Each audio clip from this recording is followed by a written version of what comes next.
इस कार्यक्रम को जॉयस मायर मिनिस्ट्रीज के मित्रों और भागीदारों द्वारा संभव बनाया गया है। विश्वास को मुक्त होना चाहिए ताकि आपका कोई भला कर सके। एक व्यवहारिक दृष्टिकोण से हम अपने विश्वास को कैसे मुक्त करें। मैं आपको बस 3 आसान तरीके दूंगी। प्रार्थना करके, विश्वासपूर्ण वचन कहकर, जो बहुत सामर्थी होते हैं, और कार्य द्वारा। ये 3 आपके पास हैं।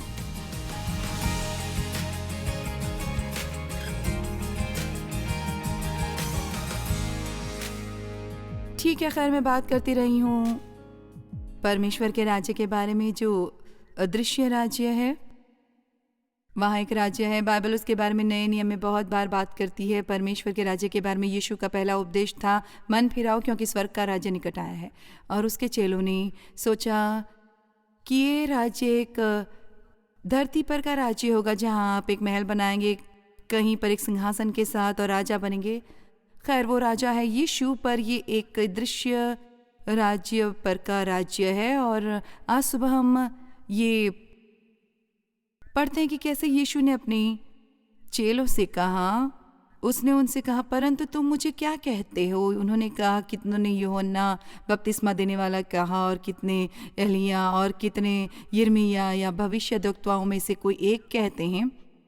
उसने उनसे कहा, परंतु तुम मुझे क्या कहते हो? शमौन पतरस ने उत्तर दिया कि तू जीवते परमेश्वर का पुत्र मसीह है, और मैं भी तुझसे कहता हूं कि तू पतरस है, और मैं इस पत्थर पर अपनी कलीसिया बनाऊंगा, और अधोलोक के फाटक उस पर प्रबल न होंगे। जिस पत्थर की वो बात कर रहे थे वो था विश्वास का पत्थर, यानी चट्टान। हर मनुष्य को एक मात्रा में विश्वास मिलता है। तुम्हारे पास विश्वास है, चाहे आप विश्वासी ना हो तो भी तुम्हें विश्वास है। शायद आप उसका गलत बातों के लिए इस्तेमाल कर रहे हो, पर आपको विश्वास की ज़रूरत होती है। चाहे आपको कुर्सी पर बैठना हो, उसके लिए भी आपको डर लगेगा कि आपके नीचे धंस जाएगी, पर विश्वास वो सामर्थ्य है जो आपके अंदर वास करता है, और परमेश्वर यह हर मनुष्य को देता है। और आप जानते, जब आपको अपने स्थान के लिए अनुग्रह होता है, आप ऐसे काम कर सकते हैं जिसके द्वारा अन्य लोग आपकी ओर देखेंगे और सोचेंगे, मुझे कोई अंदाजा नहीं था कि तुम ये कर सकते हो। पर फिर भी आपके पास अनुग्रह है उस स्थान के लिए जहां आप हैं। परमेश्वर धरती पर उससे ज्यादा नहीं आने देते जो हम बर्दाश्त नहीं कर सकते, पर हम परीक्षा के साथ वो उससे बाहर निकलने का तरीका भी उपलब्ध कराते हैं। तो मैं सचमुच आपको प्रोत्साहित करना चाहती हूँ, यदि इस समय आप एक कठिन स्थान पर हैं और आपका मन हमेशा ये कहने के लिए इंतजार करता रहता है, मैं ये नहीं कर सकता, क्या कभी आप ऐसा सुनते हैं? मैं एक और दिन भी तुम्हें बर्दाश्त नहीं कर सकती। और कल भी ऐसा होता है कि मैं एक और दिन भी इसे बर्दाश्त नहीं कर सकती। और कल फिर ऐसा होता है कि सचमुच परमेश्वर हम इसे एक और दिन भी बर्दाश्त नहीं कर सकते। जानते, अनुग्रह और पवित्र आत्मा की व्याख्या कई बार बाइबल में तेल के रूप में है। तो जब आपके पास ऐसी कोई मशीनरी होती है जिसमें अच्छे से तेल दिया गया हो, तो ये बस बखूबी चलती है, फिसलती है और बहुत आसानी से काम करती है। हमारे घर में बहुत से जिम इक्विपमेंट हैं, क्योंकि डेव और मैं दोनों ही वर्कआउट करते हैं, और कभी कभार हमें इसके अलग अलग पुर्जों में तेल डालना पड़ता है, क्योंकि वो चरमराने लगेंगे और चलने में रुकावट डालेंगे।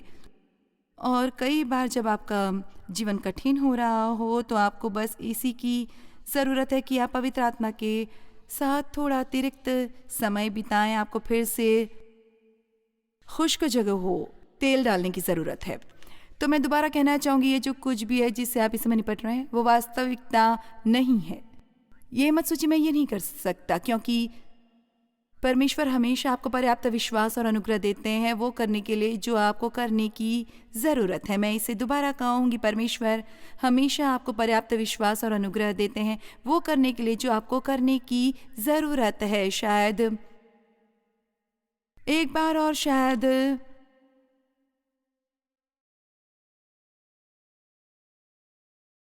एक बार और, क्योंकि मुझे लग रहा है कि कोई अभी भी बस कगार तक पहुंचा है और मैं कोशिश कर रही हूं आपको कगार से धकेलने की। विश्वास कर सकें। क्योंकि देखिए, बात यह है, चाहे परमेश्वर ने हमें कुछ भी दिया हो, यदि हम इस पर विश्वास ना करें कि ये हम में है, तो ये बिल्कुल वैसे ही है जो हमें नहीं है। ये अच्छा है, सोचिए उसके बारे में, ज़रा सोचिए उसके बारे में। चाहे परमेश्वर ने हमें कुछ भी दिया है, चाहे हम ये सोचते हो कि परमेश्वर ने हमें ये दिया है, तो ऐसे भी हैं जैसे मैं बात करती आ रही हूँ कि मैं इसके प्रति सचेत हूँ कि हर समय आपके पास स्वर्गदूत रहते हैं। मेरे ख्याल से इसके बारे में सोचना ही आपको और ज़्यादा सुरक्षित महसूस कराएगा और ज़्यादा सामर्थ्य भी। और आपको बहुत कम ऐसा महसूस होगा कि आप कुछ नहीं कर सकते। भजन संहिता 91 में लिखा है कि क्योंकि वो अपने दूतों को तेरे निमित्त आज्ञा देगा कि जहाँ कहीं तू जाए वे तेरी रक्षा करे और तुम्हारी आज्ञाकारिता और सेवा बनाए रहे। स्वर्गदूत आपकी मदद नहीं करेंगे परमेश्वर की अवज्ञा करने में, पर यदि आप एक ऐसे व्यक्ति हैं जो परमेश्वर की आज्ञा मानने का पक्का इरादा रखता है, तब वो आपको एक स्वर्गदूत देंगे जो आपकी ऐसा करने में मदद करेगा। यदि आप एक कठिन विवाह में हैं पर आपको लगता है कि परमेश्वर ने आपसे कहा है कि इसमें कायम रहो, और यदि आपके पास कोई दिव्यांग बच्चा है और आपको लगता है कि इसकी देखभाल करने की ज़रूरत है और आपको वो सब करना है जो सही में करने की ज़रूरत है, परमेश्वर आपको वो बच्चा नहीं देंगे बिना अपना अनुग्रह दिए, ताकि आप उसकी देखभाल कर सके। और मैं ये नहीं कहने वाली कि आपको कठिनाई के दिनों का सामना नहीं करना पड़ेगा या कठिनाइयों का, पर परमेश्वर हमेशा आगे आएंगे और सही समय पर सही बात आप कर पाएंगे। मैंने एक संदेश सुना था कुछ अरसे पहले जिसका नाम था द गुड हार्ट लाइफ, जो एक औरत के बारे में थी जिसका एक एक्सीडेंट हुआ था और उसको स्ट्रोक सहना पड़ा और बहुत सी अलग अलग बीमारियों का वो शिकार थी। उसने ये बहुत अच्छी तरह से बताया कि कैसे उसका जीवन बहुत कठिन था, पर ये सचमुच बहुत अच्छा भी था। तो मैं एक ऐसी औरत को भी जानती हूँ जिसका एक दिव्यांग बच्चा है, और मुझे ऐसा लगा कि मुझे ये संदेश उसके साथ साझा करना चाहिए। तो मैं ये ईमेल कर चुकी हूँ और कहा है कि मेरे ख्याल से तुम्हें ये पसंद आएगा। मुझे लगा जैसे परमेश्वर ने कहा कि मैं तुम्हें ये भेजूँ, और वो ऐसे नहीं थी जिसे मैं ज़्यादा जानती हूँ और उसके ज़्यादा करीब हूँ। मैं बस जानती हूँ, मैं उसके बारे में जानती हूँ। और उसने मुझे वापस टेक्स्ट किया और कहा तुम्हें कोई अंदाज़ा नहीं कि ये मेरे लिए कितने सही समय पर आया था। मुझे लग रहा था जैसे मैं हद पार करने वाली हूँ और इसने सचमुच मेरी मदद की। अब देखिए, इसी तरह से परमेश्वर कार्य करते हैं। जब आपको लगे कि आप एक और कदम भी नहीं उठा सकते, तब मदद करते हैं। तो हम इस राज्य में रहते हैं जो उसके लिए जो आज दोपहर में आपसे साझा करना चाहती हूँ, हम इसे कहेंगे अपसाइड डाउन किंगडम, क्योंकि हमारे आत्मिक नियम हैं सिद्धांत है जिस पर हम जीते हैं। वैसे व्यवस्था नहीं जैसी पुराने नियम की व्यवस्था थी, पर एक तरीका है जिस तरह राज्य चलता है, और उस राज्य की कुंजियां हैं और विश्वास मुख्य कुंजी हैं, पर दूसरी भी चीज़ें हैं जो दूसरी कुंजियां हैं। यदि आप उन कुंजियों से खोलें तो आपके जीवन में परमेश्वर की प्रतिज्ञाओं में से एक मुक्त होगी। परमेश्वर प्रतिज्ञा करते हैं कि वो आर्थिक रूप से हमारी देखभाल करेंगी। दिया करो तो तुम्हें दिया जाएगा। तो यदि आप देने की कुंजी इस्तेमाल करते हैं, हेलो, तो हैरान न हो कि आप अपने जीवन में बहुत सी ज़रूरतें प्राप्त करेंगे, हेलो, जो पूरी नहीं हुई हैं। या यदि आप कोई बुद्धिमत्ता इस्तेमाल न करें और आपके ऊपर कई किस्म के क्रेडिट कार्ड के कर्जे हों और आपका पैसों पर कोई अंकुश न हो और आप वो हर किस्म की चीज़ें खरीद रहे हैं जिसकी आपको ज़रूरत नहीं है, तो हैरान न हो यदि आपको आर्थिक समस्या आ जाए।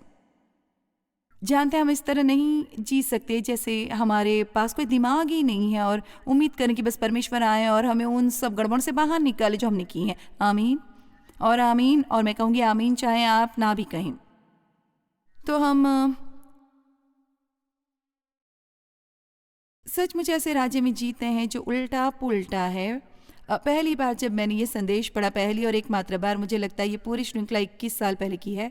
मेरे ख्याल से ये बहुत दिलचस्प है कि वचन कभी पुराना नहीं होता। मैं एक तरह से इसकी तुलना करना चाहूँगी उससे जो मैंने 21 साल पहले कहा था, और देखे तब से मैं कितना बढ़ी हूँ। मुझे काफ़ी यकीन है कि ये सीरीज़ काफ़ी अलग दिखती होगी उससे जो मैंने 21 साल पहले देखी थी, पर जब मैंने पहले पहल ये की थी, मैंने इसे नाम दिया था उल्टा पुल्टा राज्य। जो असल में सीधा है। देखिए, संसार हमें देख रहा है ये सोचते हुए कि हम उल्टे पुल्टे हैं। जैसे खैर जो कुछ भी तुम करते हो उसका कोई तुक नहीं बनता, पर हमारे लिए जो कुछ भी वो करते हैं उसका कोई तुक नहीं बनता, क्योंकि हमने वो कर दिया है और हमने उसका नतीजा देख लिया है। आमीन। तो पहली बात जो आपको अपने दिमाग में लानी है वो ये, यदि आप इस राज्य के जीवन का आनंद लेने वाले हैं तो हर बात जो परमेश्वर आपको करने को कहेंगे उसका कोई तुक नहीं बनेगा। परमेश्वर का गणित अजीब है। एक परमेश्वर 3 व्यक्ति किस आर्थिक व्यवस्था में एक 3 के बराबर होता है, आप उसे समझ नहीं पाएंगे। परमेश्वर अपने इकलौते पुत्र को क्यों भेजेंगे कुछ लोगों के लिए मरने को, जो अभी भी पाप में हैं, और उन्होंने उसके बारे में जिस तरह से उन्होंने दुख भोगा, आप ऐसा क्यों करेंगे? मुझे भी ये नहीं समझ आता, पर मैं उन छोटे बच्चों की तरह होंगी। Thank you. आमीन। सिर्फ इसलिए कि इस उपदेश को समझा जा सके। यदि आपने संदेश का वो भाग देखा, मैं यहाँ 10 बच्चे लाई थी जो मुझे नहीं जानते थे और मैं भी नहीं जानती थी, और मैंने उनमें से हर एक को $2 दिए और उन्होंने बस इतना ही कहा। उनमें से किसी ने बस इतना ही कहा, थैंक यू थैंक यू। फिर मैं वापस गई और उन सबको $5 दिए और वही थैंक यू। मैं थोड़ी और सख्त हुई, थैंक यू थैंक यू। जानते जितना ज्यादा परमेश्वर हमारे लिए करते हैं उतनी ही बुलंद आवाज में हमें कहना चाहिए, thank you thank you thank you thank you thank you. धन्यवादी रवैया एक सबसे उत्तम रवैया होता है जो आप अपना रख सकते हैं। तो हम इन कुछ उल्टे पुल्टे सिद्धांतों की ओर देखेंगे, पर सबसे पहले मैं आपसे इस विश्वास की कुंजी के बारे में बात करना चाहूंगी जो राज्य के ताले को खोलती है। और मैं बस आपको कहने वाली हूं कि आप अपने विश्वास को खुला छोड़ें। मुझे खुशी है कि आज मैं विश्वास पर प्रचार कर रही हूं, क्योंकि मैं आपको बता दूं कि ब्रेक के दौरान मैं पास्टर माइक से बात कर रही थी और हम 30 साल से एक दूसरे को जानते हैं। वो मुझे तब से जानते जब मैं एक चर्च में बाइबल स्टडी कर रही थी, जिस चर्च में हम दोनों जाते थे। और मैं बहुत आभारी हूँ कि मैंने विश्वास के बारे में सीखा और मैं विश्वास का कदम उठाकर बाहर आई और इतने काम किए। और जब मैं पीछे मुड़ती हूँ और सोचती हूँ मुझ में वो करने की हिम्मत कैसे आई, मैंने किस तरह सोच लिया कि ये कारगर होगा। पर देखिए यही बात है। मैं अपने दिमाग से नहीं सोच रही थी, मैं उसके अनुसार चल रही थी जो पवित्र आत्मा ने मेरे हृदय में डाला, और इसमें बलिदान भी शामिल था। और यह हमेशा आसान नहीं रहा और हर कोई हमेशा मेरे साथ सहमत नहीं होगा। दरअसल बहुत से लोगों ने सोचा कि मैं सन की हूँ, मैंने दोस्तों को खो दिया और मेरे परिवार के सदस्यों ने मेरा बहिष्कार किया। ये आसान नहीं था, बस सिर्फ इसलिए कि हर उसको जिसको आप जानते हैं ये सोचता है कि जो तुम करते हो उसका कोई तुक नहीं है। यदि परमेश्वर इसे आपके हृदय में डालते हैं और आप काफ़ी देर तक इसमें अडिग हैं, आप सीख लें कि कैसे राज्य के सिद्धांत को चलाना है, तो आप सफल होंगे। चलिए भी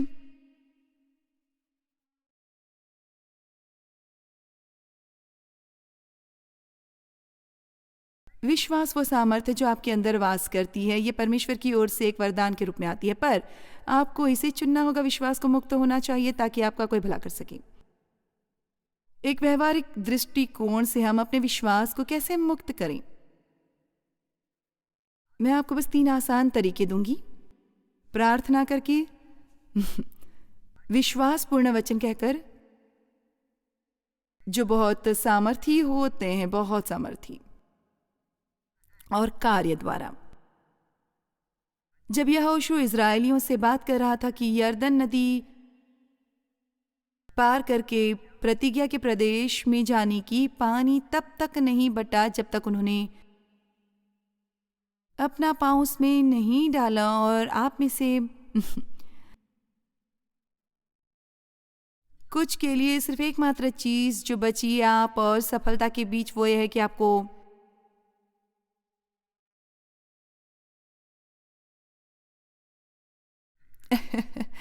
इसमें पाँव डालने की ज़रूरत है। कई बार हमको उसे छोड़ना होगा जो हम देखते हैं, बजाय उसके लिए जो हमें मिल सकता है। क्या आपने मुझे सुना? कल्पना करें जब यहोवा ने अब्राहम से कहा, अपने देश और अपनी जन्मभूमि और अपने पिता के घर को छोड़कर उस देश में चला जा जो मैं तुझे दिखाऊंगा। मेरा मतलब चलो भी उसके बारे में व्यवहारिक रूप से सोचे। उन सबको छोड़कर चले जाओ जो तुम जानते हो, और एक बार जब तुम चल पड़ोगे तो मैं तुम्हें दिखाऊंगा कि कहाँ जाना है। मैंने कहा होता खैर मुझे दिखा और फिर मैं जाऊंगी। Come on.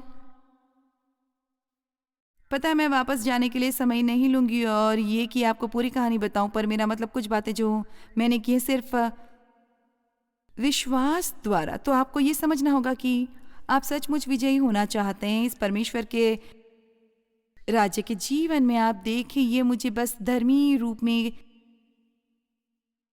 क्रोधित कर देता है, और एक धर्मी क्रोध है, मुझे ये धर्मी रूप से क्रोधित कर देता है इतने लोगों को देखना, क्योंकि मैं उन लोगों में से एक हूँ जो परमेश्वर से प्रेम करते हैं। आपने मसीह को ग्रहण किया है, आप वो करेंगे जो धार्मिकता है, पर आपको पता नहीं है कि इन सिद्धांतों को कैसे चलाना है। आपको अच्छे से बताया नहीं गया है। आपको हर सप्ताह चर्च जाने की ज़रूरत नहीं है और बस किसी को ये बताने की कि आप कितने बुरे हैं। आप ये पहले से ही जानते हैं। किसी को इसे कूट कूट कर भरने की ज़रूरत नहीं है।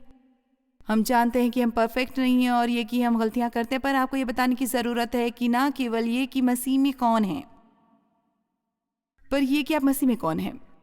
आप मसीह में कौन हैं? खैर वो स्वर्गीय स्थानों पर बैठे हैं, परमेश्वर के दाहिने हाथ पर हम उनमें बैठे हैं। पर राज्य का जीवन है, मैं यहाँ हूँ और मैं वहाँ हूँ, और यदि आप वहाँ होना चाहते हैं आप पहले से ही वहाँ हैं। हालांकि आप वहाँ नहीं हैं, आप वहाँ हैं। आप वहाँ हृदय में हैं और आप वहाँ सही समय में वास्तविकता में होंगे।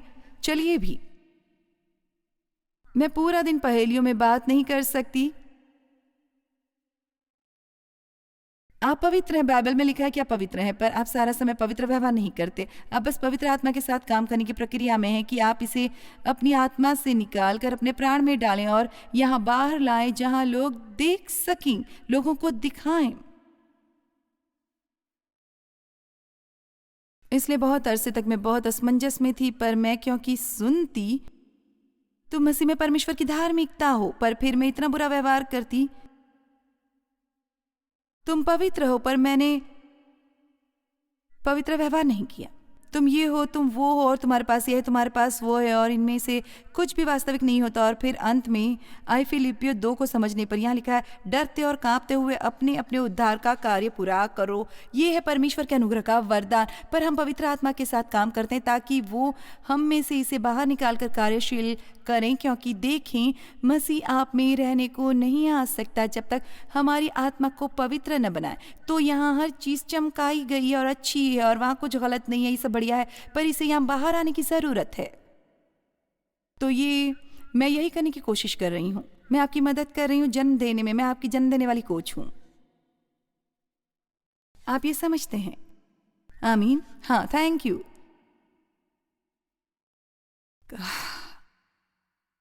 कई बार जब पीड़ा बहुत ज्यादा होती है, आपको लगता है कि बर्दाश्त नहीं कर सकते, डॉक्टर कहता है पुश। आप कहते हैं मैं ये दोबारा कभी नहीं करूंगी, मैं आपको ये बताऊंगी। पर जैसे आपको बच्चा मिलता है आप सब पीड़ा भूल जाते हैं। और मैं आपको यह बता दूं, मुझे इतनी लीवर पेन सहनी पड़ेगी वहां से शुरुआत करते हुए जहां से मैं थी यहां तक आते हुए जहां मैं इस वक्त हूं। मेरा मतलब है कि ये सीखने की कोशिश कर रही थी कि कैसे मैं अपने पति के आगे विनम्र बनूं।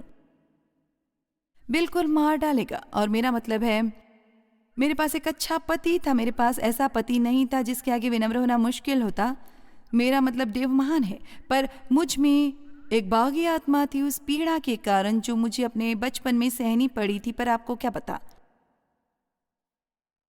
जानते हैं क्योंकि जब मैंने उस सपने को जन्म दे दिया हो जो परमेश्वर ने मेरे हृदय में डाला था, मैं बैठी नहीं रहती थी और ये सोचती नहीं रहती थी कि ये सब कितना मुश्किल था। मुझे उससे खुशी है कि मैं उससे गुजरी जिससे मुझे गुजरना पड़ा, क्योंकि आज मैं आपके सामने हूँ।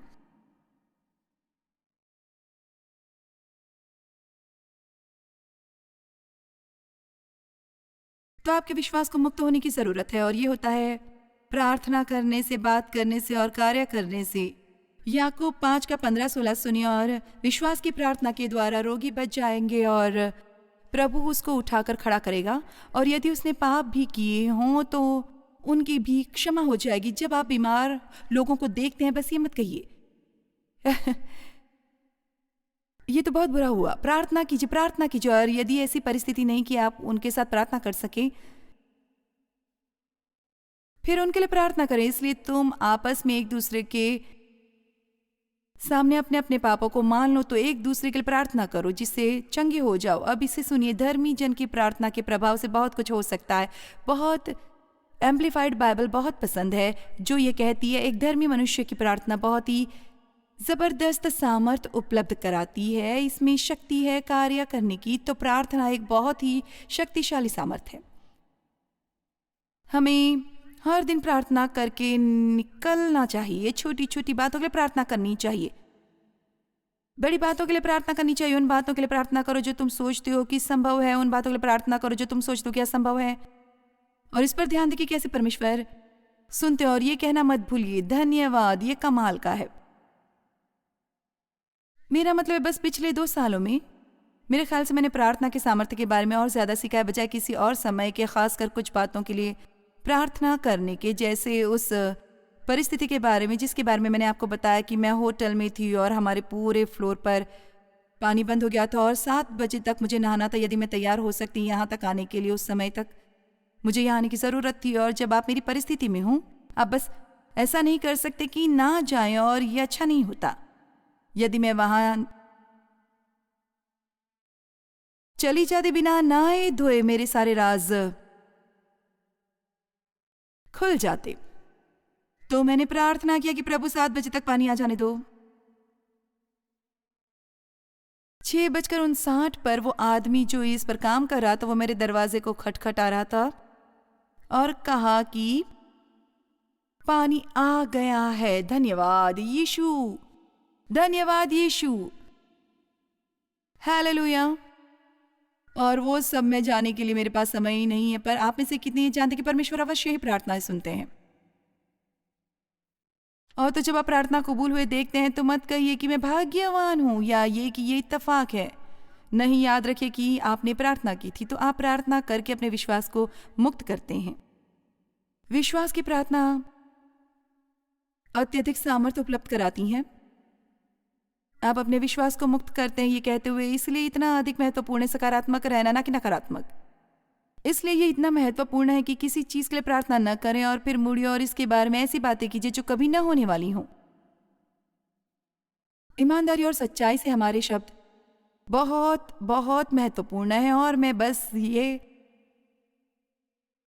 नहीं कह रही इसका नाम लो वाले सिद्धांत की, जहां आप बस जैसे कुछ कह सकते हैं जो आप चाहते हैं और वो पा सकते हैं जो कुछ भी आपको चाहे। मैं बात करूं परमेश्वर के साथ सहमति में आने के, अपने शब्दों में सहमति में आने वाले का मतलब है कि आमीन। और हमें और ज्यादा वचन बोलने की जरूरत है और हमें ऊंची आवाज में बोलने की जरूरत है। जब शैतान ने यीशु से झूठ बोला, ये लिखा है कि उन्होंने तुरंत उसे जवाब दिया। उन्होंने शैतान से लड़ाई नहीं की थी, उन्होंने बस कहा, लिखा है, क्योंकि वो जानते थे कि परमेश्वर का वचन कहीं ज्यादा सामर्थ्य है बजाय शैतान की झूठ के। चलिए भी, चलो थोड़ा और तेज धार हो, चलो उठे और इस पर ध्यान दे। शैतान सारा समय हमसे झूठ बोलने की कोशिश करता है, लगातार हमें हतोत्साहित करने की कोशिश करता है और हमें हराने की और हमसे हार मनवाने की। और हम बस इस देश में आते हैं और हम ये भी समझते हैं कि क्या हो रहा है। परमेश्वर चाहते हैं कि आप सफल हों, पर शैतान चाहता है कि आप असफल हों। आपके जीवन के लिए शैतान के पास एक योजना, पर परमेश्वर के पास एक बेहतर योजना है। खैर, चलो ये याद रखें कि विश्वास कितना महत्वपूर्ण होता है।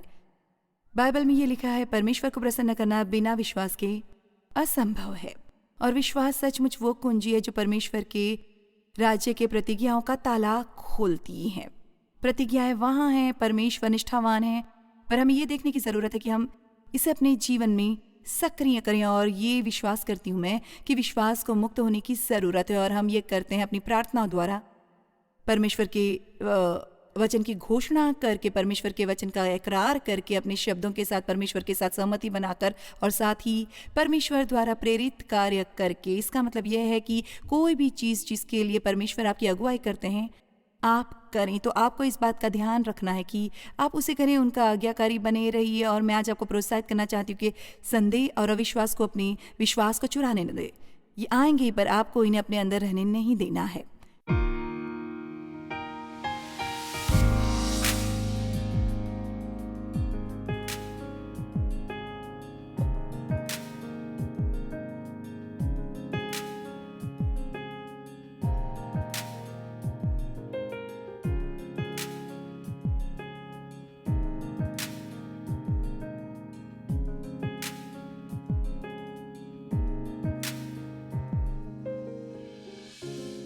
इस कार्यक्रम को जॉयस मायर मिनिस्ट्रीज के मित्रों और भागीदारों द्वारा संभव बनाया गया है।